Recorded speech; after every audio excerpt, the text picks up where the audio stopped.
Rien que de la viande crue. Depuis des mois. Mais ce n'est pas le pire. Non. Ce sont les os et les dents. Ils vous coupent la gorge en descendant dans votre estomac.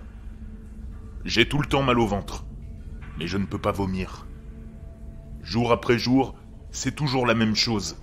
La traque, les cris, l'inévitable silence, seulement ponctué par le claquement de nos bouches qui mastiquent la chair. Je le vois aussi dans les yeux des autres. Nous sommes tous dégoûtés de nous-mêmes. Certains pleurent en mâchant. J'ai passé ce cap il y a plusieurs semaines. Avant d'être mordu, j'avais fait tout mon possible pour rester en vie. Je nous avais enfermés, ma femme et moi, bien en sécurité dans le sous-sol. Nous avons survécu à la première vague, mais nous avons fini par manquer de nourriture, et j'ai dû sortir pour me ravitailler. Ils m'ont surpris au supermarché. Ayant trouvé quelques boîtes de haricots, j'étais tellement excité que j'ai baissé ma garde. Juste une seconde. Lorsque j'ai senti des dents s'enfoncer dans mon bras, j'ai su que c'était fini. Le taux de contamination était de 100%. Pas de remède, pas d'immunité. J'avais dit à ma femme que si j'étais infecté, je ne reviendrais pas, que je ne risquerais jamais sa sécurité.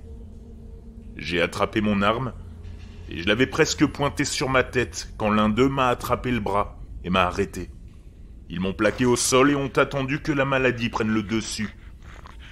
Le virus ne partage pas ses pensées avec moi, donc je ne comprends pas encore tout à fait ses actions. Mais ce que j'ai compris, c'est que ceux qui sont en bonne santé et forts deviennent de nouveaux hôtes. Ceux qui sont vieux, faibles, blessés, beaucoup de femmes, la plupart des enfants, deviennent de la nourriture. Il s'est écoulé plusieurs heures avant que je n'entende sa voix. « Ben, où es-tu » ? « Non, je lui avais dit de pas bouger, de ne jamais venir me chercher. » Désespérément, j'ai essayé de lui crier de s'enfuir, mais je ne contrôlais plus mes cordes vocales. Je ne contrôlais plus rien. Avec horreur, j'ai vu mon propre corps se soulever du sol et suivre les autres dans sa direction. Elle a essayé de s'enfuir, mais elle n'a pas été assez rapide. Nous l'avons rattrapée en quelques secondes. Je l'entends encore crier chaque nuit, et je me vois en train de faire des trous dans son beau visage. Maintenant, je souhaite mourir. Tous les jours. Chaque fois que nous trouvons un nouveau groupe de survivants, je prie pour que l'un d'entre eux me tire une balle dans la tête. Qu'il me fasse exploser la cervelle. N'importe quoi qui pourrait mettre fin à cette folie. Aujourd'hui, je me suis dit que j'allais avoir de la chance. Nous sommes tombés sur une maison lourdement fortifiée, et j'ai vu plusieurs de mes camarades tomber dans les pièges placés autour de la demeure. Malheureusement, j'étais dans le groupe de ceux qui ont réussi à franchir la porte.